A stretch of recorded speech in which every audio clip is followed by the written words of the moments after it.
Hello and welcome to another episode of The Business of Possibility, Ulster University Business School's popular podcast, now in its fourth series. I'm Wendy Austin and it's great to have you join us as we continue our exploration of the world of business, the key themes and the latest research with a host of dynamic leaders, industry experts and top academics. Management expertise, leadership skills and the lack of both continue to be sticking points across all sectors here. So how much of a drag is that on progress? What are the risks associated with not having access to the proper skills? And what can companies and individuals do to skill up and stay relevant? Well, let's find out. I have a great panel with me today. Professor Gillian Armstrong, who's Pro-Vice Chancellor and Executive Dean, Ulster University Business School. Suzanne Wylie, Chief Executive of the Northern Ireland Chamber of Commerce. And Gavin Nelson, who's Chief Operating Officer, Third Sector Connect. We're going to discuss Northern Ireland's changing skills landscape and the opportunities to help you stay relevant in the modern workplace.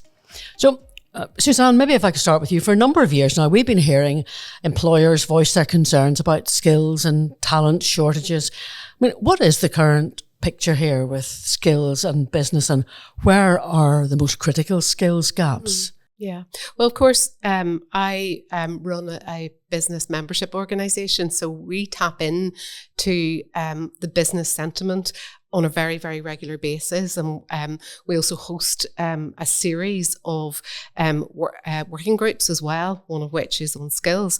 And last year we had our first Workforce of the Future Summit. So we got hundreds of businesses together with educators, with trade unions, with the training providers as well across Northern Ireland. And we really lifted the lid on the skills issues and had a look at that in depth. As you know, the number of jobs in Northern Ireland has been growing. Bit of a blip during COVID, of course, but then it bounced back again. And in fact, employment figures grew higher than the rest of the UK since COVID, which is a good news story for Northern Ireland. But of course, then the demand for skills needs to keep up with that. And that's really what you're hearing from employers. I mean, we've had great success from foreign direct investment into Northern Ireland. You look around us outside these windows and you see the big American brands, but you also see our own Indigenous businesses that have grown here exponentially as well. Companies like Kainos, companies like Fintrue, for example, too. And why have the foreign direct investment companies come here, and why have those other companies been able to grow at scale?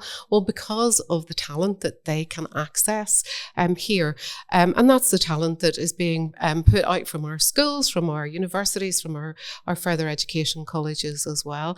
But of course now we have a tight labour market. That's the case across the UK. That's the case in Ireland as well. So when you have full employment, that means it's much more difficult for employers to find the right level of skills. And at this point in time, the supply of skills is not matching the demand, and that depends on the particular sector, the particular type of skills that employers are really after. So, digital skills, software engineers, engineers of all types, for example, environmental scientists and physical scientists, there is a real demand for those kind of skills here in Northern Ireland amongst our growing businesses. So it's incumbent on all of us, businesses, and also the whole educational sector, government in making the right policy and making the right investments, and also the other training providers out there to ensure that we're much more agile in terms of the skills that we are producing to meet that pipeline of jobs that is there. So we know at the minute about 70% of our employers are having difficulties actually filling the vacancies. We know we have about 4,000 job skills shortages for 4,000 jobs in Northern Ireland at this point in time. Now, you may say that's a good problem to have, and it is a challenge. It is an opportunity for us as well, because if we can get this right in Northern Ireland, we can become a hub for real growth here in the sectors that we have real strength in, and that will take a real partnership between those entities that I have just discussed. But it's not just about young people coming through the system. It's about upskilling in the workforce as well. So it's about employers actually looking at their workforce, thinking about how digitization, how AI, how automation, etc., is changing the skills that they actually need, and how they're going to upskill their workforce for different jobs for the future as well. So there's an opportunity there, Gillian, it would seem, for, as Suzanne says, for training providers, but also for organisations like your own, universities, both with young people coming through and that upskilling that's required, particularly if you look at the area perhaps of management and leadership skills, where we do tend to fall behind, despite the fact that we've got some terrific companies here. So how is somewhere like Ulster University responding to that? It's a very good question, and it's one of those age-old problems. We always need more management and leadership. And I suppose if we look at the environment at the moment, yes, great to see a very strong employment market for the region. I think that's great. But I suppose with that, we have challenges. If we look at future of work trends at the moment, and where that's going, and the changing, I suppose, environment in terms of technology disruption, that ability, for very sound, robust management and leadership, you could argue, has never been greater. And I think it's a case that we need to look at, what's working well. Also looking at some, new conversations. I think for us, particularly within the business school, we're doing a lot of innovative work. We always have been, but as last 10 years, there is so much happening that is outside of the traditional full-time degree, full-time master's portfolio that seeks to work with and for business, with the support of the business organisations, to do things a little bit differently. That, the phrase I always use, we really have to be relevant. We have to be agile. So, the growth for us in apprenticeships has helped meet some of that need, where an employer doesn't have to wait 3-4 years for a programme to be ready for graduates, but they can turn that tap on very quickly to bring somebody in for, maybe it's a degree apprenticeship. And a lot of that curriculum is developed with business for business. It could be something as simple maybe as a short course, that maybe there's a need has been identified, whether it's future of work, maybe it's AI for business, maybe it's responsible management in terms of the sustainability agenda, and actually working out what's needed for individuals, and maybe working with us on some of those organisational programmes. So I think we have a challenge, no doubt about it, but having said that, I think we have a very good reputation in this part of the world of doing things differently, being innovative, and being a little bit ahead of maybe the little bit more traditional education. Well, from a business viewpoint, Gavin, what's your take on this? I mean, Third Sector Connect provides strategic support for the sector, as well as capacity building, and it's hard to build the capacity, I suppose, if the right skills aren't there. So what's your view of this? Definitely, I suppose the impact is you're looking at the short term and the long term. And in the short term, if there's a lack of skills, you're looking at decreased productivity and efficiency in the organisations. And we've all worked in those organisations where you're identifying where people are put in positions where they're finding their jobs difficult, or they don't have the skills to do that or to adapt. And that's something where you end up with an unhappy workforce, which obviously builds in and develops a sort of negative culture in the organisation. And then in the long term, Gillian used a couple of words there, innovation and agile, where those organizations that we all know are successful are those ones that are able to adapt, that are agile, they're innovative. For example, we're sat here in the Ulster University building at the minute, and you look at some of the innovations now that's happening in Northern Ireland around computer game design, video production, with the fantastic facilities here that are able to help. And we've all seen those organizations, the sort of the large scale ones in America, such as look at Instagram, for example. I think Instagram actually started as one of those apps where you tag yourself in, where they were innovative, they looked at what worked, and they suddenly pivoted into something a little bit different. And long term too, if those people are actually having those right skills to do that job, you're developing that positive culture where people will go there, they'll be innovative, they want to try new things, and helping to upskill those people, it makes all that difference. And how do you go about fostering that, if I could put it like that, and particularly in the sector that you're working with? Not being afraid to make mistakes and try new things. And I suppose it's coming from that sort of positive mentorship that you're having in the organization, where you're working with your staff, you want them to come to you with ideas where there might be a better way to do something. We've already mentioned AI at the minute, which is a big thing coming in, and it's not being afraid to actually go out there and explore. And what about the areas of skills, Suzanne, that you're able to help out with in the chamber? You've done a lot of work with members in the skills space. Are they open to the idea? Because I think we're a bit behind other parts of the UK in the numbers of adults returning to do further courses and so on. So how do you make that sexy or something that people really want to do?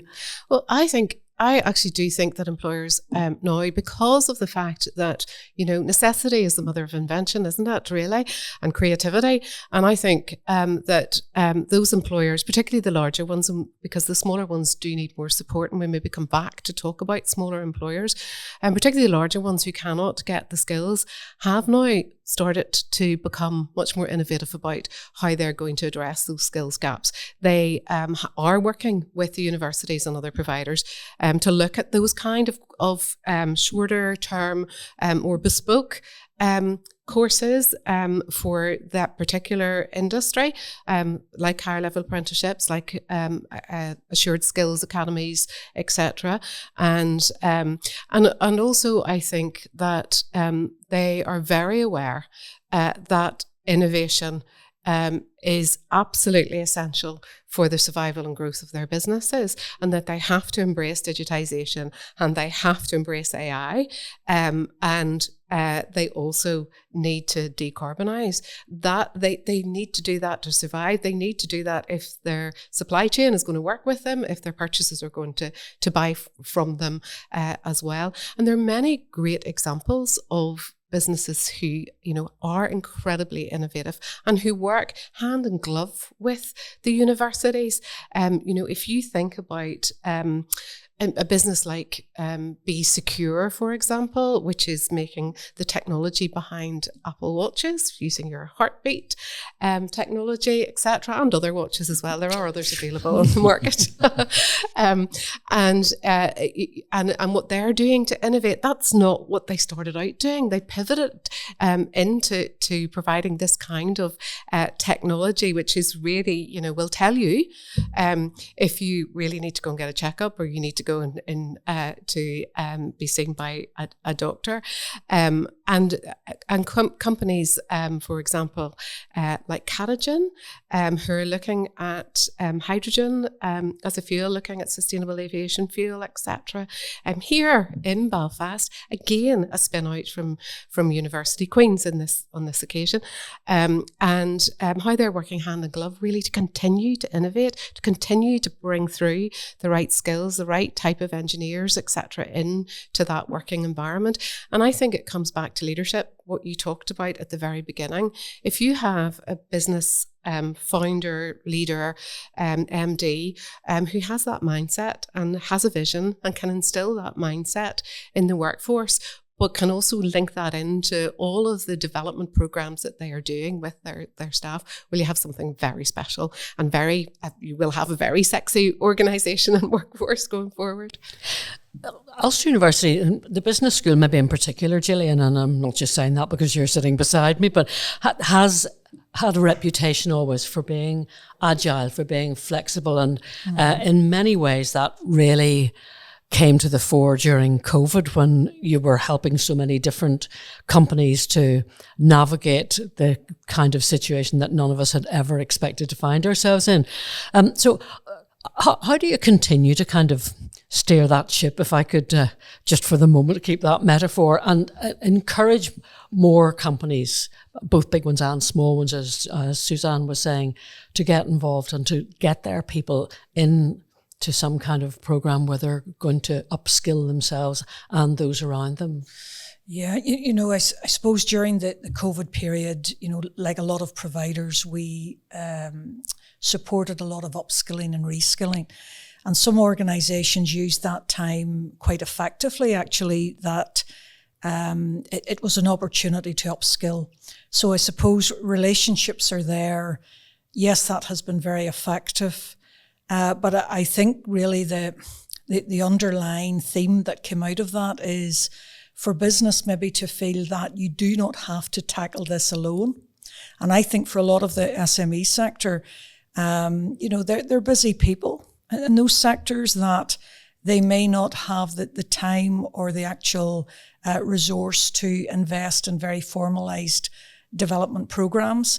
And, I think where it's worked very well is sometimes for an SME to actually, ask for help, whether it's us or one of the business organisations, that, looking at what's available, what can we do jointly? And actually that intelligence is very useful for us to ensure that it's feeding into curriculum, that we have the right curriculum. So at the moment, one lovely example that we have, we're actually just launched in the last few weeks, is looking at a fast track 2-year management practice degree, that if somebody wanted to take it as a bite-sized one module, one theme at a time, that can happen. Somebody might want to do a few modules this year and maybe do a slow track to suit the needs as and when they need them. Somebody else might want to do it a little bit faster, but that's designed for those individuals who are working within a workplace. Maybe they've been there for quite some time, but they need a little bit of upskilling, reskilling, refreshment. What's happening? I need a little bit of help with my role or where the organisation's going. That's a fabulous program at the moment. So that's the management practice, part-time fast-track degree that can be done in different ways to start to build that lifelong learning culture. And I think that's the piece, we all want to get to. And I think that's really welcome by business. If you asked me what the Chamber can do to support business in this whole journey, and I think that's exactly it. We can get the intelligence from the businesses in the different sectors, different scales of business, different parts of Northern Ireland, etc. And we can articulate that to the policymakers and the providers, etc. But those modular type courses that you've just described, Gillian, certainly when you're embedded in an organisation, particularly as a senior leader, you don't really have an awful lot of time, particularly in small business. And I think the agility of being able to, do the different modules at different times is really, really positive and to be welcomed. Gavin, you're someone who kind of put their money where their mouth is to a degree. You're an executive MBA graduate. I mean, what about your own personal journey? What was it that kind of lit the light for you, made you want to invest in your own leadership development and in your own skills? It was, the MBA was something I thought about for a while, to be honest, and I wish I'd have done it sooner, if I'm honest, for going through it. I looked at it and probably a desire to enhance my leadership and sort of understanding strategic leadership and going through it. In my previous organisation, I was operating at board level, working with senior leaders, and I wanted to develop my skill set, knowledge, and probably also confidence. To have that confidence to go into the room with those senior leaders and to speak my mind and to actually check and challenge at times and going through it. And the executive MBA here equipped me. I paid for it myself. So it was a big investment at the time, and it was something that I did outside of my working hours. So it was a massive commitment for a couple of years. But I look back on the modules, strategy, operations management, marketing, managing people in the organisation, and everything link back to real world situations, but not only the theoretical content that we got, but the people in the room. Because it was the executive MBA, we had people from so many diverse organizations that were there. They were able to share their good practice from their organization, also their challenges. We were there to support each other, and we did it. I suppose I was speaking earlier, we started it in September 2019, so then we pivoted quickly to go online, but it was a nice support network that we all had during the pandemic as well. And for me, the MBA has been invaluable. It's provided me with those sort of critical thinking skills and everything that I've sort of taken into my role at Third Sector Connect. We do a lot of work with councils, community organisations, and every project is different. So I find it really equipped me with those skills. And even if I look at the opportunities it's provided me with, I currently sit on 2 boards at the minute. So it's helped me in that side of things, where I'm able to go into the boardroom, provide and share my thoughts, my knowledge, my skills, and sort of to give any feedback that I think. But then also I've been lucky enough here at the university to be selected as one of the 25 on the 25 leadership program, which has been fantastic over the last year. And I think for me, it opened doors, it opened networks, as well as that sort of theoretical and practical knowledge and skills that it gave me. From your experience with the different organisations that you work with and so on, what about the kind of overall view of that extra training provision? I mean, I was talking to someone on the way down here today, actually, and said we were going to be talking about skills, and they said, oh, everyone knows that we need more of them, but it's not joined up enough, I think was the way they put it, that there are lots of different organisations who are all kind of swimming around in the same pool, but they're not necessarily sharing with one another what they're up to. Is that reflect? There's a bit of nodding going on here. I think it's important to get that ecosystem right, where all the partners are speaking to each other. And then you ask me about the different organizations we support. I did my management project looking at sort of learning and development in different organizations. And a lot of people were coming back with feedback that organizations just assumed at times that they had those skills and knowledge to go away and do things. And it was actually, they hadn't been asked, they hadn't done training needs analysis in their organization and identifying. Also, we've talked about it earlier today, being innovative, being agile, and what are the future trends out there? What does the micro and macro environment look like? And that's one of the things that organizations maybe take for granted at times. What about policy, Suzanne? Hesitate to use the word these days. What about government policy? I mean, we had that skills plan for 2030, which seems to have kind of gone out, gone out the window now, hasn't it? When I read someone writing about it saying, so long, it was good to know you for the 5 minutes that you were here. But where are we now? I mean, Conor Murphy has his 4 key objectives: good jobs, regional balance, raising productivity, and dealing with the whole carbon issue as well. But none of those actually mention specifically skills, and arguably none of those things are going to come about unless the right skills are in the right place at the right time. Well, that's exactly right, because if you think about each of those 4 priorities within that vision, they all rely on good skills. If you've a good job, the quality of your job will be dependent on how skilled you are to do it. For example, greater productivity. The more skilled you are, the more productivity that will be produced, and the less skills you have in your company, then the lower level of productivity, etc. So all of them rely on that, and obviously to be more competitive as a place and to grow this economy, we have to be right at the leading edge of the skills agenda. We have to be, particularly on an island. And the green economy, we have a real opportunity to be a green hub. If you think about the energy transition that we need to go through, if you think about the fact that we have access to so many natural resources, lots of wind, both onshore and offshore, for example, we really should be getting ahead of that skills agenda. So I do think policy is really important. I do think that the department will dust off the skills strategy. There will be a skills strategy which will be aligned around that economic vision. I do also think that the coherence of what you've talked about, is it too disparate in terms of skills provision and etc. I think there needs to be a much more coherent approach to skills development. I think there needs to be a much stronger partnership as well, so that intelligence from business is there on a continual basis. We don't wait for a survey, for example. We tap into that on a very structured basis throughout the year. And I also think that we have to get other aspects right, not only the programs, but we have to look at our demographics, for example, right? We know now that we were bringing more people into the working age population right up until this year. We now are forecasting that isn't going to happen in future unless we do something more about immigration policy, mobility on the island as well and across these islands. Then we're going to also then have to look at bringing older people back into the workforce or retaining them in the workforce, and also looking at the economically inactive and particularly women, and particularly looking at things like childcare, etc. So all of those things.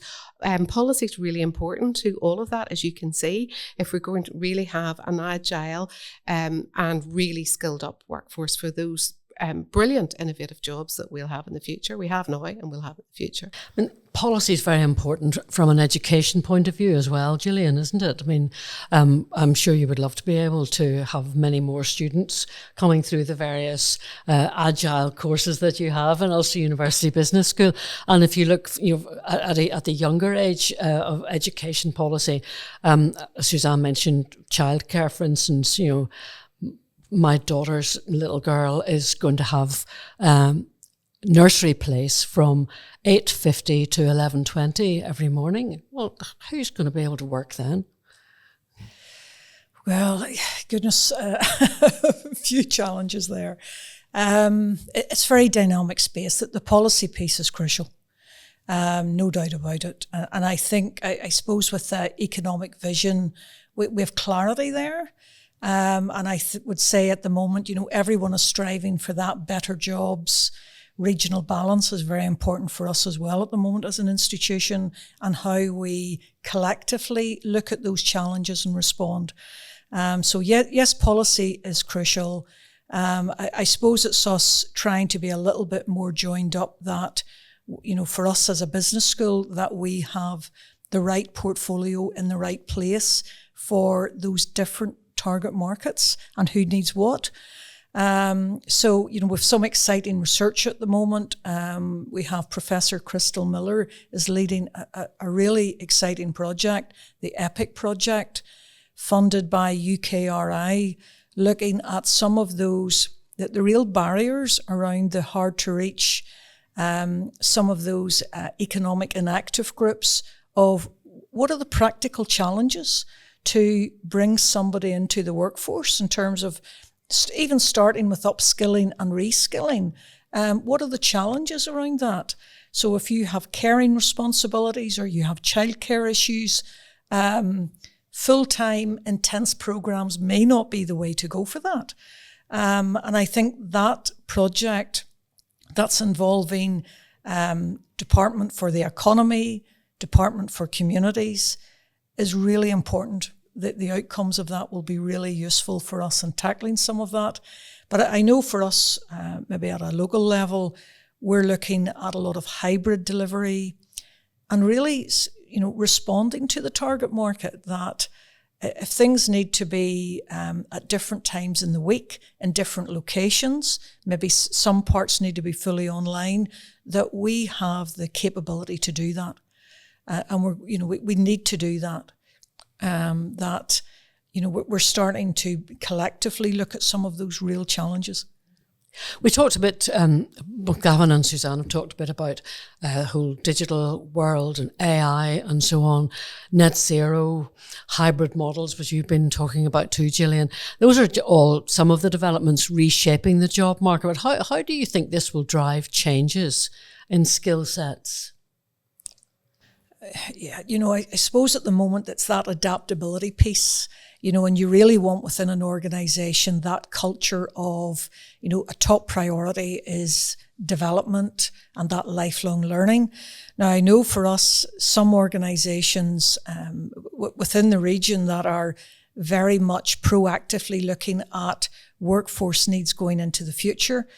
and working in partnership with organisations, and should it be TransLink at the moment, Belfast Harbour, Kainos, we're looking at some organisational development programmes where they are working with us on co-developing curriculum, even co-delivery in the classroom, that by the end of some of those programmes, we're getting individual development and impact, but you're also getting that business organisational impact where they're using that programme as part of their strategic development as an organisation.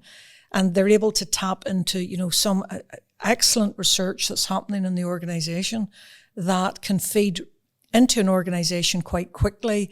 But, it's your point, Gavin, about making sure it's applied, that businesses see that impact very, very quickly, that, maybe the module's looking at a live business issue that everyone in that room's facing today, that this is their challenge, that they've, instead of looking at it themselves as an organisation, they're tapping into different research professors across the organisation to look at, how can we approach this? And I think it's that, not being afraid to talk to educational providers about what do you need at the moment. And presumably that means, Gillian, as well, that your professors and lecturers and things need to have a better understanding of industry too. So they need to be out there in industry at times to appreciate that. Oh, absolutely. And we're very fortunate, in the business school, we have a large group of staff who have came in from industry. A lot of them will keep those links very live between knowledge transfer partnerships, fusion projects, maybe visiting placement students. So for any programme to happen, it will need to have and show clear evidence of high-level stakeholder engagement. I think to validate that. Not to be a salesperson for the university, but that's something that worked really well on the executive MBA, where we're having people coming in from different industries speaking to us about live problems, and the assignments at times actually linked into the real world, where we're going out there doing market research, doing a variety of different projects. And you mentioned Crystal there with the work that she does, and she was able to bring those examples into modules looking at things such as international competitiveness, and it's something that I found worked really well for us. And that whole business, Gavin, of staying relevant and adaptability, that must be crucial in today's market. Yeah, definitely. I suppose with the advances in technology, and even if you look at COVID-19, where those organizations, some came out thriving because they were so quick to adapt, whether that was technology that they were bringing in, processes, or those organizations that were even already set up to work from home, really, and to go out, and even managers were having a high level of trust in those organizations. And I think we've talked about it a few times about different examples about how being adaptable, being able to pivot, it means that you're able to identify opportunities out there and even threats, and think about how you're going to move as an organization to do it. And over in Northern Ireland, there's so many great examples of businesses where they've pivoted quickly, they've adapted to the needs of the market. And even if you look on a giant scale, your organizations such as Starbucks, for example, I think Starbucks originally started as a company that sold coffee machines, and then suddenly pivoted to something that sold coffee. I mentioned Amazon earlier, and then even something like Airbnb, where the idea behind it was just to provide spaces for people at conferences. And then suddenly you're going out there and adapting it to identify what the needs are. And I think Suzanne talked about it earlier. One of the points is actually thinking about what's coming in the future, not just planning for the here and now, but actually what's coming down the line. What skills will staff need later down to adapt for those problems, or where the business wants to go to. And even some of the things that we've alluded to a little bit around the organization's vision, mission and values, and what they look like, and fostering that sort of culture of innovation. So if you're listening to this podcast and you're thinking about your own career progression, or maybe even a career change, what steps, Gavin, would you recommend starting with? Maybe we've had lots of different ways of going about it mentioned here today. I think the first step is sitting down and actually evaluating yourself. What are your strengths? Where do you want to be? What do you want to do? Speaking to other people out there. I know, for example, I've been working with a business coach for a while, and that's been really useful, where I've been able to sit down, talk about myself. And it's not a case of somebody telling you what to do, but actually using that guided discovery method to think about what you want to do, where you're going to. And even once you identify what do you want to do? Actually going out there and speaking to people in those real world examples and find out what skills do they need, what experience did they have, and then even link to that networking. We're actually going out and meeting more people and different opportunities. I mentioned it in one of the earlier questions, where for me, part of the great experience here at the Ulster University has been actually the networking, where I've gone out and I've spoken to people. We've linked in different projects that have maybe put me out of my comfort zone at times, but it's been fantastic to know somebody and to go out there. But I think it's just sort of evaluating where you are now and where you want to be and putting in place an action plan on how you're going to get there. Not the right way to go about it, Gillian. That's music to my ears, Gavin, for sure. I think one advantage of connecting with the university and the business school is broadening that network. Should it be in the class you're in or the staff that are actually delivering to you, it will broaden your network. There's no doubt about it. You'll start to connect with other sectors. That's part of the learning. That's as valuable as the academic programme. So I think that's important. But also, you'll see in the podcast, the Engage email, it's maybe coming in for a conversation that, should it be on an individual level or on a business level, that maybe you want to talk through some of the challenges or where you want to be. That's really what we're here to do, is to support that conversation, to try and help guide you on that. We might be able to do something for you in partnership, or maybe one of our, some of our competitors may be better placed, and we'll freely advise on that. Suzanne, what trends do you think will shape the landscape of career progression, adult learning, and the whole kind of skills agenda in the coming years? Well, I think it goes back to the fact that, the world is changing rapidly and, continues to fasten in terms of its pace. If you think about AI, we weren't, even though it's been about for a while, we weren't all talking about it. We are now, and every business is hungry to find out, what can I use this for? Some of them have already, got to grips with that and are using it significantly. Others really want to know about it. But, if we haven't grasped that in the next few years as businesses, well, we're going to lose some of our competitive edge. The same for innovation. I mean, it is all about innovation to kind of stay ahead of the game and grow and look at how you can trade your commodities.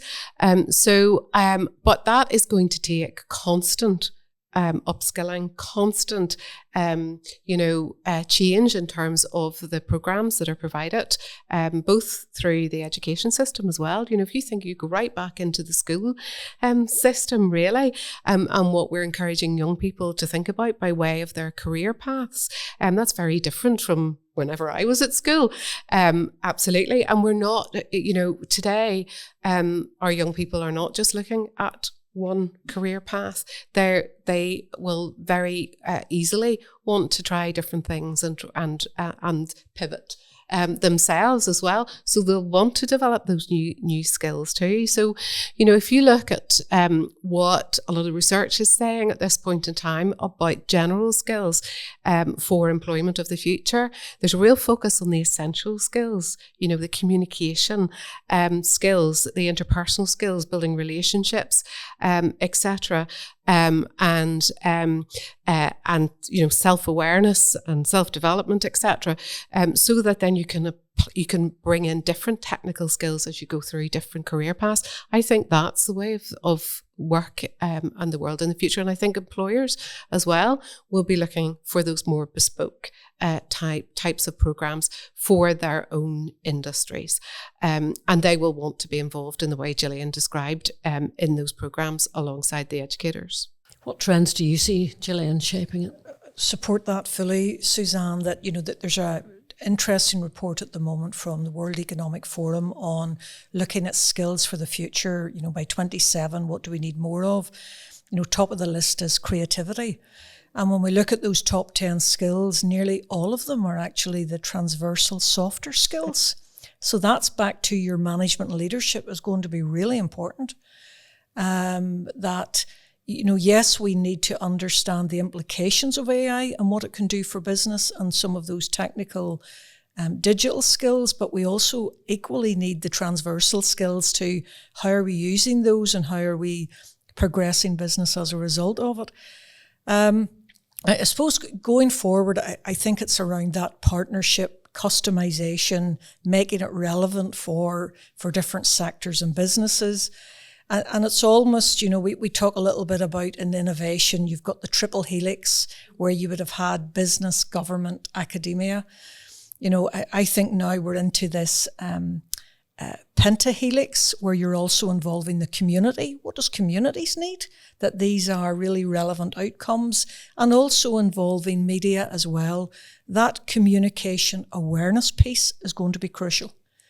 That we're aware that the general public and communities are aware of opportunities to upskill, reskill.